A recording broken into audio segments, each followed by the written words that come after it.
Right, so picking up the medieval theme just very briefly, obviously we have a lovely medieval Motte Bailey castle.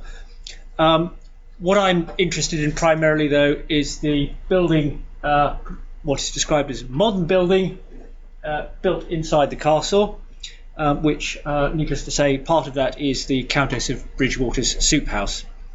I'm going to be looking at two related ways of looking at space and applying them to this as we go.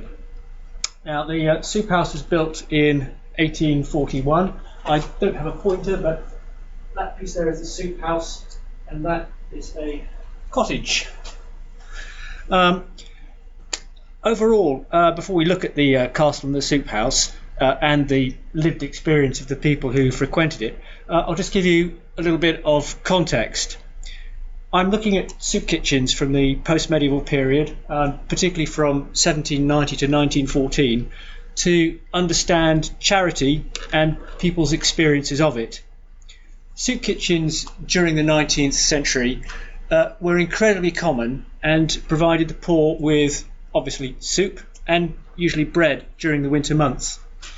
In 1832, the Maidstone Gazette recommended that no place with a population of 800 people or more ought to be without a soup kitchen. And there were many, many hundreds, if not thousands, of soup kitchens during the 19th century. The buildings and much of the documentary evidence relating to them have actually all but vanished. Most of the buildings have gone, been destroyed, and documents have gone, or they've simply been forgotten. So this part of what I'm looking at really involves in looking at the buildings in relation to the larger community, the settlement, for want of a better word, and the landscape, and particularly landscapes of 19th century poverty. Okay, so I've already mentioned the Countess's soup house is the building on the left side of the picture, to the west of the cottage. Originally it was a freestanding building. The cottage probably is originally Tudor, although English Heritage just has it recorded as being modern. And there was an earlier, a much later front put on the front of the cottage in 1865, and the two buildings were joined together some point between 1865 and 1878. So that's the, as I say, the soup house. You would have entered the soup house from a doorway which is still there, and actually exited from a doorway which is there. You can just obviously see where the masonry's all been rebuilt recently. English Heritage are not so keen about looking after buildings like this, dare I say. Okay, so Berkhamsted in the 1840s. The interesting thing about this soup kitchen, as you've probably already gathered, is its location in relation to the rest of the 19th century settlement of Berkhamsted.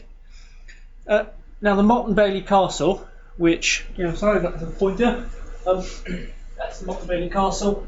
That building there is the soup house. That building there is now gone. That is situated well away from the settlement of Berkhamsted, which you can see strung out along the road there, with two bits extending up there towards the canal. So this estate plan shows the castle, which is actually sitting in the corner of what was a large medieval deer park, which is actually outlined on the plan and helpfully labelled as deer park. So the castle and the deer park have always belonged to the crown. This is one of the major royal castles during the medieval period, and used to belong to the Duchy of Cornwall. But by the 16th century, the castle had fallen into disrepair and was deserted. So Elizabeth I granted a lease of the castle and park to Sir Edward Carey in 1580 for the rent of one red rose, which is rather nice. So Carey used the castle itself as a source of building material, which he built Berkhamsted Place, which is that large red house there. You basically just used it as a regular source for building material, and the ruins then really began to form part of the romantic landscape grounds of Berkhamsted Place.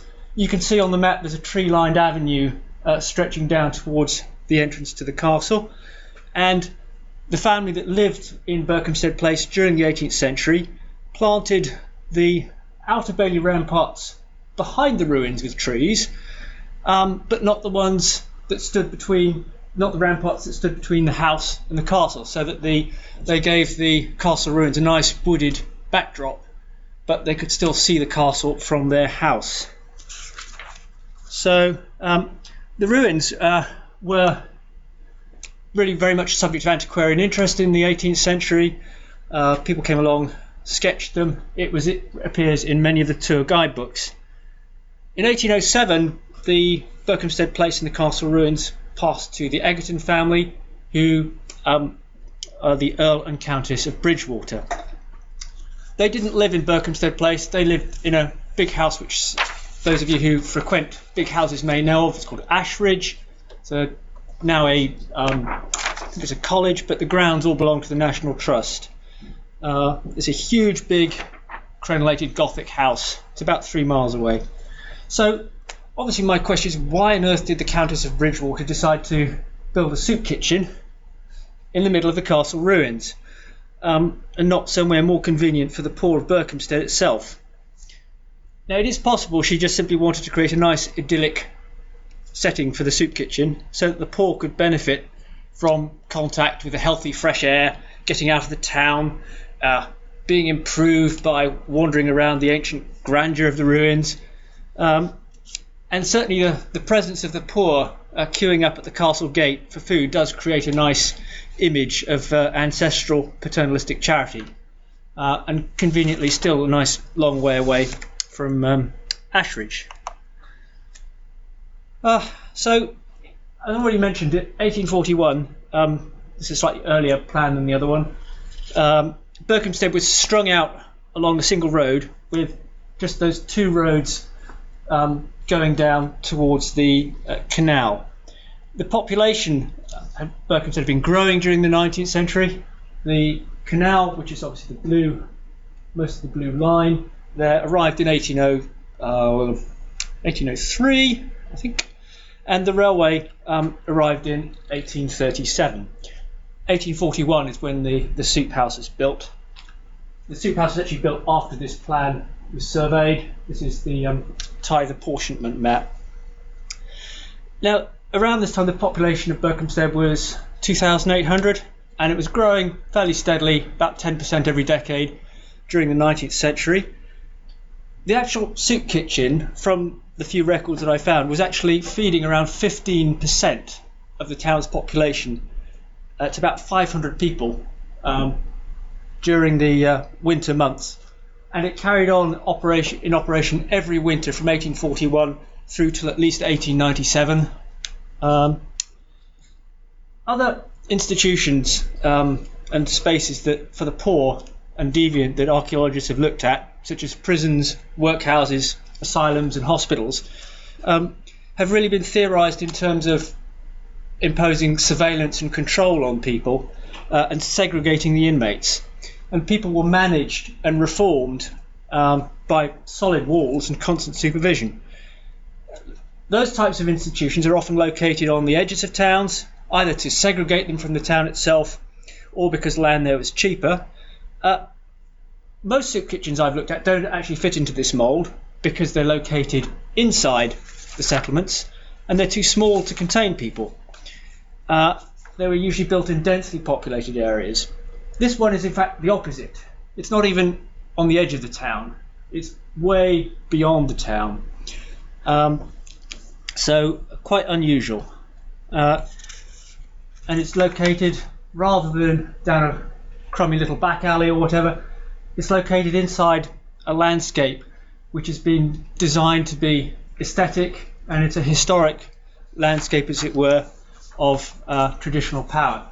So what I'm going to do now is to really sort of take you on a journey from the town through to the soup kitchen, and there are really only 2 routes you can take. You can either come down here or go that way, and you have to go across the canal. This line here is the railway, and you've got to obviously get past the railway. And I think really the reason I'm doing this is to locate the building in relation to the settlement and what Ingold refers to as the taskscape. This is getting on with daily life.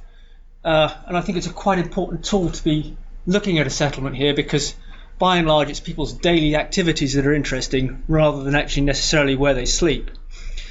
So for the poor in wintertime, their main activity on many days would actually have just simply been going and getting soup. And to get soup, it would have taken several hours. The journey itself is relatively short, it's about a mile, but they would have actually had to queue and wait for the soup and then head home. And for some people this would have happened every winter, every year, for years and years and years. So it really is sort of building up into what we'd call like a ritual activity. People would have done this very, very regularly. And remembering that this is winter time and most of the poor actually had very little clothing during the sort of mid-19th century, and often no shoes. And between 300 and 500 people would have set off on this journey out of town to get soup at the same time. And if you were late, obviously, there was no soup left.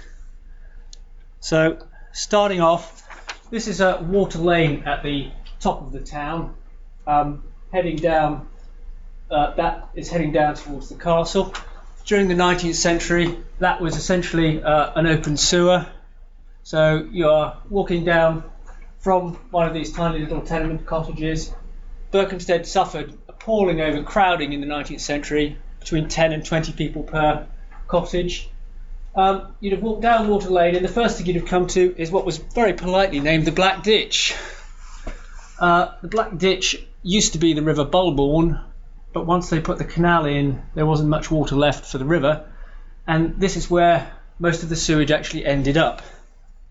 So you'd have had to cross the Black Ditch. Having crossed the Black Ditch, which probably even in wintertime would have smelled pretty bad, we move on to cross the Stygian gloom of the canal, and again, probably not much cleaner than the Black Ditch, bearing in mind the Bulbourne flows into the canal in various places. So here we can just see the canal bridge on the edge of town. This drawing is actually of 1839, when the railway was newly opened, and the poor would have had to cross that bridge, and roads were probably unmade, probably muddy. We've got livestock going into town. I don't know why those cattle are coming out of town, but anyway, pretty unpleasant journey. And you still can't see the castle or the soup kitchen here. We've got a great big barrier in the way, it's railway embankment, which it completely blocks the view. To get through to the castle, you have to go through a tunnel which is under the railway. The side facing the town has since been rebuilt because the railway's been widened and the station moved, but there's the entrance to the tunnel. If you walk around the other side of the railway embankment, you can still see the entrance on the other side where it's been bricked up. A very narrow, dark, gloomy passage under the railway. And remember also this is winter time, not a lot of daylight. But emerging on the other side, you really enter into another world. The town now is far behind, you can't see it, you can't smell it. You've still got a long way to go to the soup kitchen. You're still not there. You've got to walk down this road with the railway embankment on one side and what is part of the castle ramparts on the other, which have been walled up. Eventually you get to the gates, and finally you're into the castle grounds, the Elysian fields. You have to cross the moat. You can arrive at the soup house, where you're going to have to get your ticket checked. You have to have a soup ticket to get soup. You don't just walk up there and say, "Can I have some soup?" And then people were lined up in alphabetical order to go in and get their soup. Finally, you get your soup. You're very grateful for it, and you can head off back home, back through into the rather dank and gloomy Berkhamsted. This journey to the soup house, which people would have had to make every winter, several days a week, really must have been quite a dramatic event. You've got the poor parading through the town for everyone to see, because obviously it's soup day. Where else are they going? Probably at 9 o'clock in the morning. They've certainly got no work to do, and they're all trooping off there with jugs and pots and bowls and whatever else to take the soup away. And so really it's quite interesting the way this movement is happening.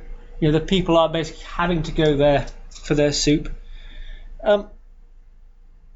Quite a lot of ritual wrapped up in the performance, which would have taken place, as I say, fairly regularly, and for many people would have really become an ingrained habit.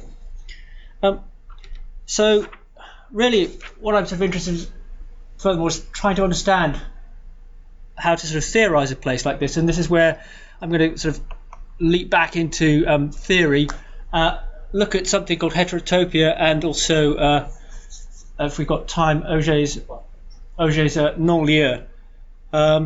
These are, I found, quite useful theories, but not really convinced they capture everything that we're interested in.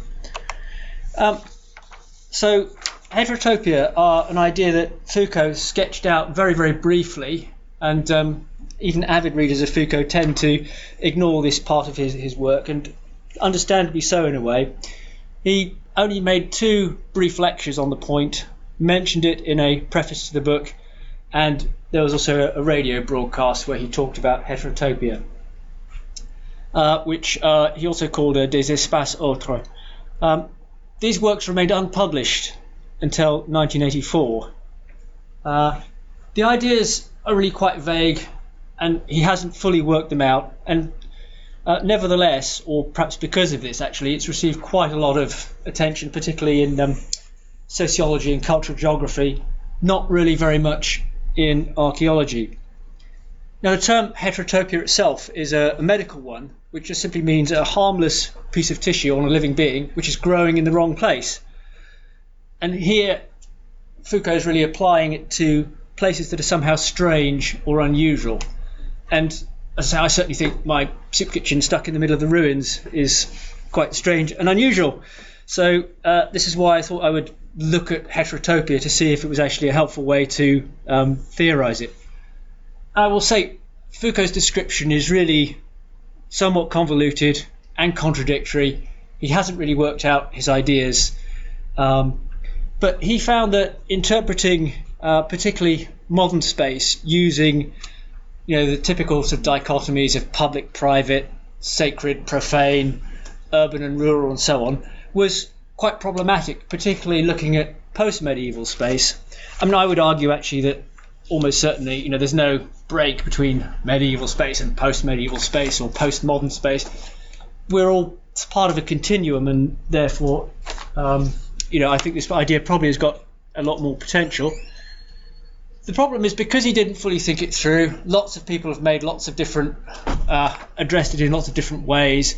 Some people have managed to turn almost anything into a heterotopia, which I think is probably unwise.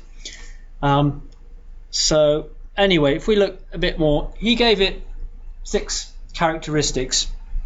And bear in mind, we're sort of talking about unusual places. He said that there were places where deviance can be segregated, or where rites of passage can take place. They're places of crisis. Well, I mean, a soup kitchen is a place where we feed deviants. The poor were very definitely viewed as being deviant in the 18th and 19th century, and dare I say they probably still are today. Heterotopias can change over time. Well, we're looking at a fairly short time period here. Soup kitchens' practice of feeding and looking after the poor certainly have changed. During the late medieval period, we went from a very traditional church and sort of wealthy aristocracy providing support for the poor to it becoming more of a community issue. More importantly, heterotopias juxtapose conflicting places in one space, and this is where I think it becomes quite a useful tool. We've got a castle, symbol of power, symbol of authority. It's also part of landscape gardens, a place of recreation and display for the wealthy, at the same time becoming a place where the poor gather for food. Foucault also said that heterotopias have what he called découpage de temps. basically sort of temporal discontinuity, which is again, it's played out with the medieval ruins and what at the time was a modern soup kitchen. They have rules for entry. They're not just open buildings. Soup kitchens are full of rules for entering. You have to prove you're a deserving, in a deserving category of poor. You actually deserve charity and relief. You have to get soup tickets. There are all sorts of barriers and gates to get in there. This particular one, you've got the physical barrier of the journey, crossing the river, the canal, the railway. And finally, again, really interesting thing about heterotopias is that they're real and illusory. There's something very strange going on in them. And here in the Heterotopia, we really do have that. We've got basically the Christian idea of feeding the poor at the same time being turned into industrial production. I mean, I haven't had time to illustrate this, but if you've got to feed 500 people in a couple of hours, you are producing food industrially. So they are a sort of 19th century utopia, industrial, but at the same time charitable. They're also places of inversion. We've got the rich feeding the poor. It's the better off in the town who are actually supporting these organisations. And I've already sort of drawn attention to the sort of inversion of the landscape park with what is essentially, a McDonald's in the middle. So I think that's probably all I'll say about Foucault. Just really briefly, because I'm running out of time, Auger's non-lieux, which is a similar idea, and again, I mean, both Auger and Foucault and Lefebvre were all part of the same intellectual milieu, although I think Foucault and Lefebvre hated each other. I have that recollection. Auger talks about non-lieux as being a type of space arriving, particularly in the modern period. It's a place of transition. It's organised, it's got entry rules and requirements, but at the same time, it's nowhere. He uses examples of motorway service stations, airport lounges, and so on. He's an anthropologist who's looking at the modern world. I would suggest that these ideas can be pushed back well into the 19th century, probably back far, far further. There's a shared identity. The poor, obviously, are a mass of people coming here, but the whole institution is anonymous. The places create basically solitude and loneliness. You don't sit down for a meal with the people you've just arrived at. You take it home in the jug and eat it, or probably on the way home. And non-lieux also have a tendency to commoditize. I think I'll probably stop there. Just obviously my thanks to various people who've allowed me access to buildings and resources. Right.